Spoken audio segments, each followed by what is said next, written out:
अब्बास अंसारी पर पहले बात कर लेते हैं कि सदस्यता चली गई है कि विधायकी बचाने के लिए अदालत का दरवाजा खटखटाएंगे तो हम उनके साथ हैं। उमर अंसारी उनका भी नाम। वो सपा के नेता हैं, सपा से टिकट मांगेंगे, सपा वाले देंगे कि हमारे यहाँ कहाँ टिकट मिलता है। जो देश को लूटने वाले लोग हैं उनका मेला नहीं लगना चाहिए। हिंदुस्तान में जगह जगह पर मदरसों को तोड़ा जा रहा है। उनको पढ़ना चाहिए इतिहास।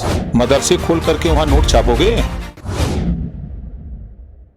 उत्तर प्रदेश सरकार के कैबिनेट मिनिस्टर और सुभाषपा के राष्ट्रीय अध्यक्ष ओम प्रकाश राजभर जी हमारे साथ हैं, बात करेंगे। राजभर जी, अब्बास अंसारी पर पहले बात कर लेते हैं कि सदस्यता चली गई है, सजा हो गई 2 साल की हेट स्पीच मामले में। आपकी पार्टी से विधायक थे, चुने गए थे, क्या उनके साथ आप रहेंगे आगे? अगर अगली अदालत में हो जाते हैं तो कितना पार्टी का रोल रहेगा? कि विधायकी बचाने के लिए अदालत का दरवाजा खटखटाएंगे तो हम उनके साथ हैं, क्योंकि हमारी पार्टी से विधायक है। चुनाव आयोग चुनाव कराता है तो भारतीय समाज पार्टी चुनाव मैदान में रहेगी और अपने सिंबल से चुनाव लड़ेगी। सालों से उस सीट पर तमाम तरह की सीटों पर तमाम पार्टियां रही, लेकिन अंसारी परिवार का एक बड़ा रोल रहा।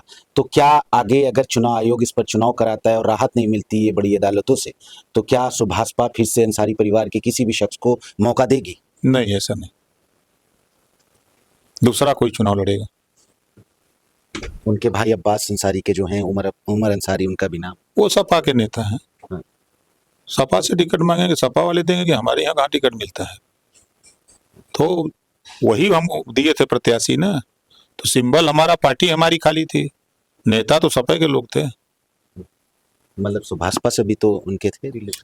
नहीं, संबंध अलग बात है। जब गठबंधन हुआ, जो 13 सीटें मिली, 16 सीटें मिली, तो 16 में 13 उन्होंने कहा कि ये हमारा उम्मीदवार होगा, प्रत्याशी हमारी पार्टी के होंगे और सिंबल पार्टी आपकी होगी।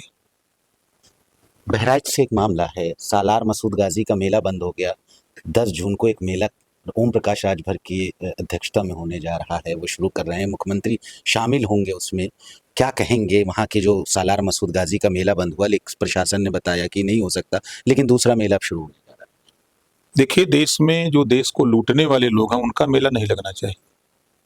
जो देश की रक्षा करने वाले लोग हैं, देश को गुलाम होने से बचाया, देश को विकास के रास्ते पर ले जाने वाले लोग, इन महापुरुषों का मेला लगना चाहिए। कृतित्व और व्यक्तित्व की चर्चा होनी चाहिए। सैयद सालार मसूद गाजी भारत पर लूटने के लिए आया था, भारत को गुलाम बनाने के लिए आया था। तो लूटते पाटते जब पहुंचा बहराइच, तो राजभर महाराजा सुहेल देव जी ने आसपास के राजाओं से गोल बनाया, बातचीत, सहयोग लिया। 17 दिन युद्ध हुआ नानपारा मैदान बहराइच में। 17वें दिन सैयद सालार मसूद गाजी मैदान छोड़ के भागने लगा, तो राजभर महाराजा सुहेल देव जी ने दौड़ा करके कुटला नदी के किनारे मार डाला 10 जून 1034 को।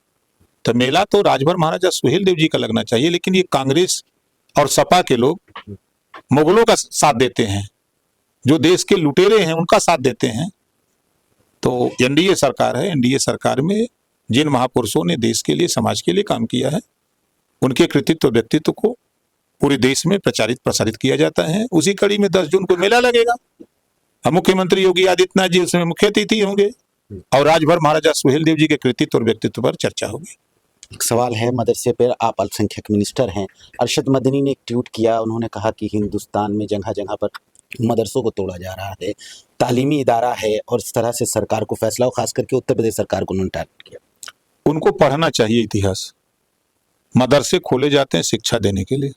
मदरसे खोल करके वहां नोट छापोगे? प्रयागराज में पकड़े गए नोट छापते हुए ना मदरसे, कुशीनगर में मदरसे पकड़े गए। तमाम मदरसों में विदेशी बुला करके आप वहां शरण देते हो, आवासीय बनाए, होटल बनाए हो। मदरसा इसी नाते खुला है, शिक्षा देने के लिए है। मदनी को पढ़ना चाहिए। वो कह रहे हैं एक ही धर्म को सिर्फ टारगेट कर रहे हैं। उनको जानकारी नहीं है, उनको पता नहीं है। जो गलत करेगा कानून के साथ काम करेगा। बहुत शुक्रिया हमसे बात करने के लिए। ये उत्तर प्रदेश सरकार के कैबिनेट मिनिस्टर सुभाषपा अध्यक्ष ओम प्रकाश राजभर थे, जो साफ तौर पर कह रहे हैं कि इस देश में जो गलत करेगा कानून उनके साथ इंसाफ करेगा। लखनऊ से सहयोगी आयुष सोनी के साथ मैं अली नकीब।